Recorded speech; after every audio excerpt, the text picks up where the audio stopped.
And that is how Oprah Winfrey became the most successful entrepreneur of her time, mostly thanks to her education, which she credits her success. Phew! Thank goodness education is available and accessible to all in our society, so people can pursue their goals and dreams.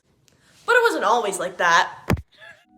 Well, a young black girl by the name of Linda Brown living in Topeka, Kansas was unable to attend a less populated white school only a few blocks away from her home due to these unjust laws.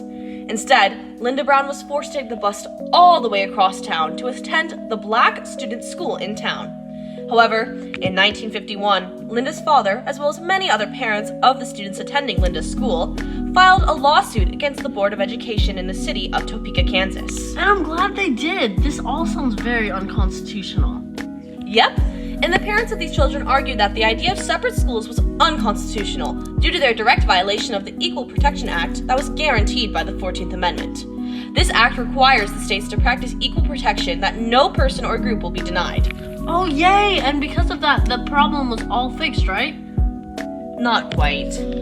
When brought to the district courts, the lawsuit was stricken down in favor of the Board of Education under the precedent of separate but equal.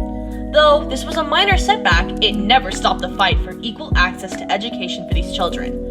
This case, along with many other segregation cases, were brought before the Supreme Court. An NAACP attorney by the name of Thurmond Marshall argued this case before the court. The court came to a unanimous ruling in favor of Brown. In December of 1952, the case, at which this point had become a combination of 5 different lawsuits, was officially brought before the Supreme Court. These cases were Briggs v. Elliott, Balling v. Sharp, Brown v. Board of Education, Davis v. County School Board, and Belton v. Gebhardt, which were against the school districts in Kansas, Delaware, South Carolina, Virginia, and the District of Columbia. Due to its controversial nature, as well as strong resistance from southern states, no official decision was reached in the first hearing. The court was called for a recess in the case, but during this time, the Chief Justice, Vinson, died, and Chief Justice Warren was appointed to take his place. What? I feel like this case just kept being pushed back. A year later, in December 1953, the case was brought by Thurmond Marshall again before the court for a second and final time. Years prior to the case of Mendez v. Westminster was taken up in the courts of California. A young 9-year-old girl, Sylvia Mendez, was forced to attend a Hispanic-only school, even though the all-white school was nicer and closer to her home. Sylvia's father took 4 Los Angeles school districts to court on the grounds of discrimination that his daughter was facing. The California courts sided with Mendez, in turn desegregating the California schools. That's great, but how is this related to Brown v. Board? This case is one of the few that can be traced back to the origins of Brown v. Board of Education. It also set the precedent for Brown v. Board and helped make the decision. On May 17, 1954, the court unanimously ruled in favor of Brown, saying yes, segregation was in fact unconstitutional, agreeing that separate is in fact not equal when the facilities don't offer the same amount of education, as well as stating that segregation is in direct violation of the Equal Protection Clause under the 14th Amendment. This multi-year case overturned the infamous 1896 case of Plessy v. Ferguson, the very case that instituted segregation in the first place. Having this case overturned was a huge step in the right direction in regards to the Black civil rights movement. That's amazing. This is such a significant case. I bet it really altered the understanding of the Constitution as a whole. You know what? You're right. I honestly really haven't thought about that. Can you please explain what you mean? Well, the Supreme Court's decision in Brown v. Board of Education did far more than rule that separating children in public schools on the basis of race was unconstitutional.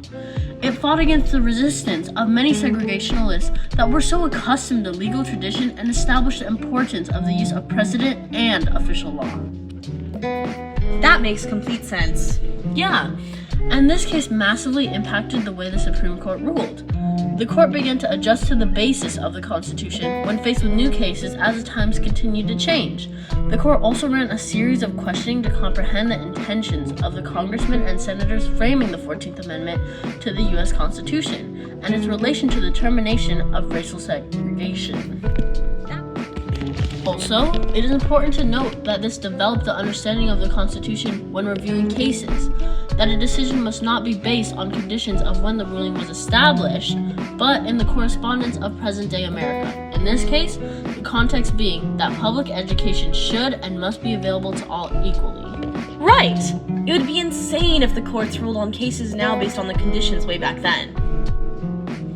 This case especially highlighted the importance of the equal protection the Constitution holds over its citizens. Justice John Marshall Harlan said that the need for segregation was, quote, to keep the people formerly in slavery as near to that stage as possible, end quote. This being said, segregation completely contradicts the fundamentals of the 14th Amendment. Brown v. the Board of Education significantly questioned the morality of the Constitution and the civil rights that it guarantees all U.S. citizens. Wow, this case is way more important to the Constitution than I originally thought. Well, thank you for teaching me about how it happened and how it was decided. And thank you for teaching me about how it impacted our understanding of the Constitution today.